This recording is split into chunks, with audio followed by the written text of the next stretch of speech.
بسم اللہ الرحمن الرحیم۔ ببلو وائس کے دیکھنے اور سننے والے معزز دوستو السلام علیکم۔ جج، تمہیں طلاق کیوں چاہیے؟ عرضدار: جج صاحب، میری بیوی مجھ سے لہسن چھلواتی ہے، پیاز کٹواتی ہے، برتن دھلواتی ہے۔ جج: ہاں تو اس میں کیا ہے؟ لہسن چھیلنے سے پہلے تھوڑا سا گرم کر لیا کرو، آسانی سے نکل جائے گا۔ پیاز کاٹنے سے پہلے تھوڑی دیر انہیں فریزر میں رکھ دیا کرو، اس سے کاٹنے ٹائم آنکھوں میں جلن نہیں ہوگی۔ برتن دھونے سے پہلے انہیں پانی سے بھرے ٹپ میں 10 منٹ بھگو دیا کرو، آسانی سے صاف ہو جائیں گے۔ کپڑے صرف میں بھگونے سے پہلے سادہ پانی میں بھگا لیا کرو، داغ آسانی سے نکلیں گے اور ہاتھوں کو بھی تکلیف نہیں ہوگی۔ عرضدار: سمجھ گیا حضور۔ جج: کیا سمجھ گئے؟ عرضدار: یہی کہ آپ کی حالت مجھ سے بھی بری ہے۔ آپ کی بیوی لہسن، پیاز اور برتنوں کے علاوہ آپ سے کپڑے بھی دھلواتی ہے۔ سبق: بیوی تو بیوی ہی ہوتی ہے، چاہے کسی کی بھی ہو۔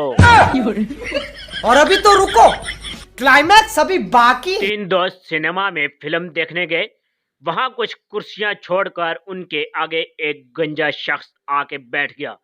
فلم کے دوران ہی ان تینوں کو شرارت سوجی اور انہوں نے ایک دوسرے سے شرط لگائی کہ ہم میں سے جو بھی دوست اس گنجے کے سر پر زور سے ہاتھ مارے گا اسے 500 روپے ملیں گے۔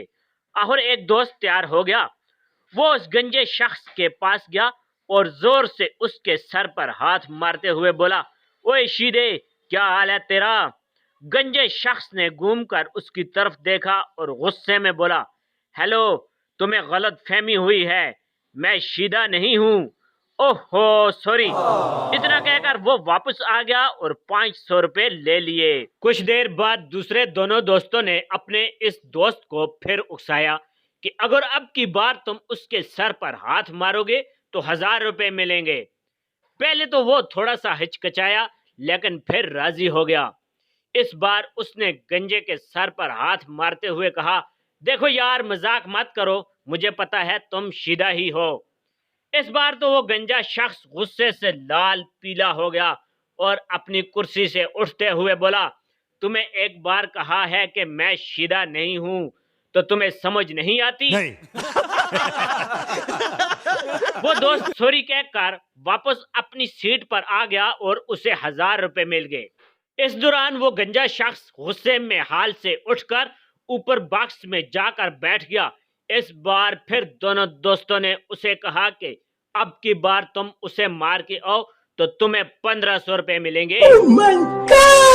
تھا تو بہت مشکل، لیکن وہ پھر ہمت کر کے باکس میں جا پہنچا۔ وہاں اس کے سر پر زور سے ہاتھ مارتے ہوئے بولا: اوے شیدے، تم یہاں باکس میں بیٹھے ہوئے ہو، میں نیچے ہال میں پتہ نہیں کس کو مارتا رہا ہوں۔ پیارے دوستو، اگر آپ کو آج کی ویڈیو پسند آئی ہے تو میرے چینل کو سبسکرائب کر کے ساتھ موجود گھنٹی کے بٹن کو دبائے، ویڈیو کو لائک اور شیئر ضرور کریں اور اپنی قیمتی رائے سے آگاہ بھی ضرور فرمائیں۔ Thanks for watching. اللہ حافظ۔